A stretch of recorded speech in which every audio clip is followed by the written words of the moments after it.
It all started around middle school. It was a new chapter in my life. I just came out of elementary. I was a little bit older, around 12, 13 years old. And I started getting more friends and started hanging out with more of the popular people. And one of the things that really caught my attention from them is how they were dressed. And I saw the attention that they were getting. So I started to copy them. I started to wear the latest name brands at that time. Jordans, the name brand Pepe jeans, Inichi, all these different name brands. And I used to have my mother spend hundreds of dollars in these outfits and these sneakers. And I just wanted to wear them because every time I wore new clothing and the latest styles, I just felt like I was empowered, like I was the leader, like everyone was looking at me, all the attention was looking at me. And in reality, it was because I was trying to hide something bigger that was happening inside of me. I was afraid of rejection. I was afraid of people pushing me to the side. I was afraid of people telling me, oh, you're not good enough, or you don't look nice. So I used to wear all these different types of clothes just so that people could accept me. And it went as far as me having a new pair of sneakers almost every month.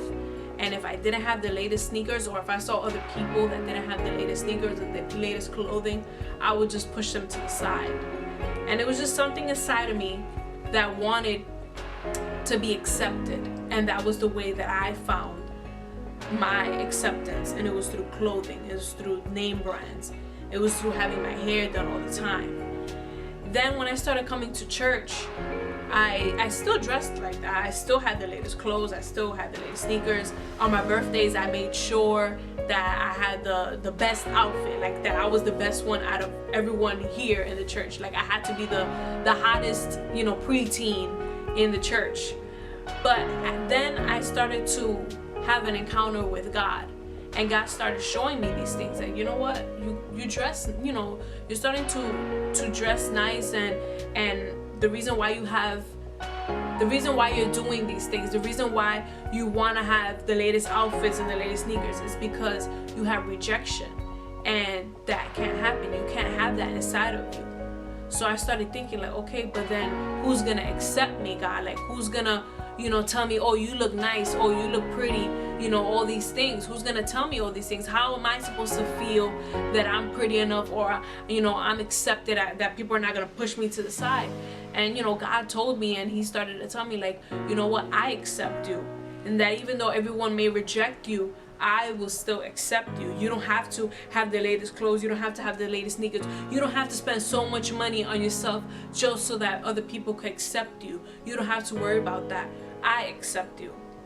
And when God told me that, when he revealed that to me, that wow, I don't have to have all these things, he accepts me just the way I am, it just melted my heart. I'm like, oh my God, like I need to serve this God. I need to know who this God is, and I want to be with him for the rest of my life. And from then on, it was a journey that I cannot, like, I look back and I'm like, wow, thank you, God. I don't need that acceptance. I don't need them, like, I don't need that to keep going forward in life. Like, I already know that God accepted me, and that right there is enough for me. And I'm so thankful that, God did that in my life. I'm also thankful that I had mentors. My mentors were Pastor and Pastora. They helped me throughout the whole entire journey through junior high school and high school. They taught me, what it means to be a young girl in Christ, and how to, now that I'm a young woman, they've taught me that as well. And if it wasn't for them, pushing me and telling me, no, you could do it. No, it doesn't matter what other people say. No, it doesn't matter what other people think, or it doesn't even matter what you think about yourself. God sees you. And I'm really thankful for that. And I'm also thankful that I get to now help other preteens go forward in life, and help them realize that, you know what, it doesn't matter if you don't have the money to buy the latest sneakers, or whatever the case is. It doesn't matter if you don't have a group of friends that are popular, or whatever the case may be. What matters is that you have God in your life. And once you have God in your life, you're gonna, that emptiness, that void is gonna be filled. And I'm just so thankful that I'm get to share everything that I've learned when I was a mentee. Now I get to share it with my mentee. And I just want to let my mentees know that it doesn't matter what other people think about you. It doesn't matter if you have the latest sneakers or if you don't, or you know, the latest clothing or the latest name brand. It doesn't really matter. What matters is what God thinks about you, and He sees you perfect, and He accepts you, and He wants you, and that's what's more important. That's what really matters.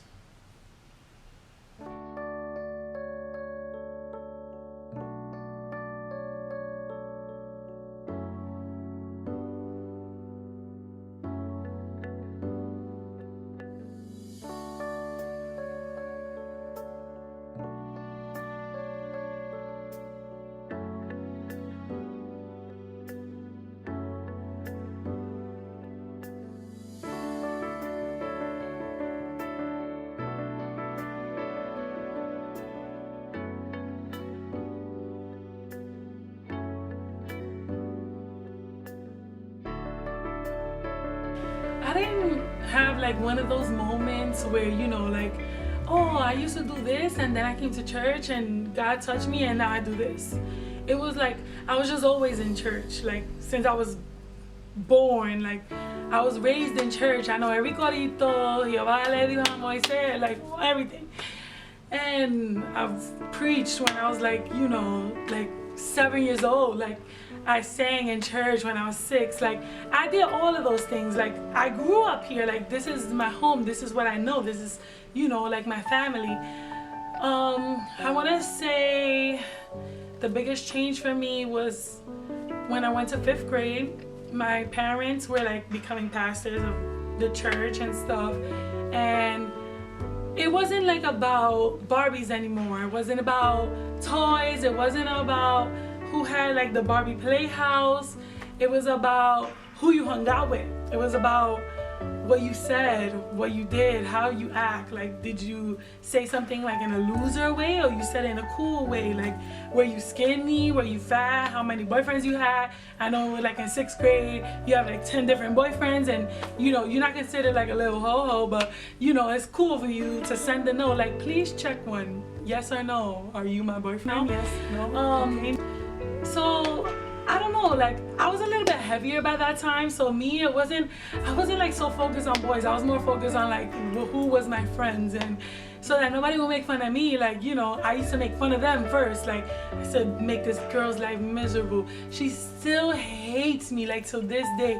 I remember after like God convicted me of like torturing her like for the whole life. I used to push up the stairs, tell all my friends not to be her friend because everybody used to listen to me. So I'm like, who could I torture today? Like, because it was cool for me like to torture people. Like I'll be like, all right, don't be her friend anymore because no one likes her anymore, so we're not gonna be her friend because she's not cool. And remember, like I'm cool, so hello, of course I don't want to be her friend. She's ugly now. So like we'll be like, oh, like don't talk to her. And then like I remember I wrote her a Facebook message like a year ago, and I was like, dear Crystal Cordova, I'm so sorry for torturing you. Basically, like I know it wasn't right or whatever the case was, and we were considered best friends. Like what kind of a best friend I was, torturing her the whole time. And I remember, oh my God, I even told her, oh, I'm sorry, let's be best friends. We became best friends, and then like 2 days later I betrayed her again because it was just fun for me. It was fun like for me to betray people, whatever.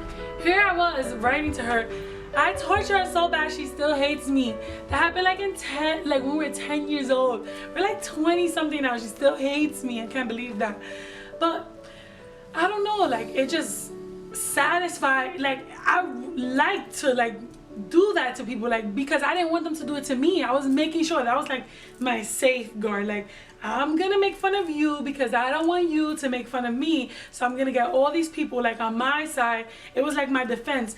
It was like I was hiding behind them. Like I was hiding behind the jokes. I was hiding behind everything because like I felt like there was things wrong with me. Like I'm fat and got a big forehead, and like I'm go to church. Like I didn't tell anybody that I went to church because that's considered like, you know, loser. So like I don't know, like as I got older, it was just like, it didn't get better. Like, it just went downhill. Like, I used to fail all my classes because, you know, it's cool. I used to cut school, leave through the back door of the gym while I was changing, go to hooky parties with my friend. Like, when it was half a day, I'll tell my mom, oh yeah, it's a full day, and it's not. And I'm in my friend's house, we all hanging out, doing things we're not supposed to be doing. And it's just like, I did that because I wanted to be like a part of them. Like, I always felt like I was different from them, and I had to like prove to them that I wasn't different. Like, I could be there with them. Like, I could be down, like, even though like in the back of my mind I'm like, you know, like, I'm not supposed to be lying, I'm not supposed to be doing all these things.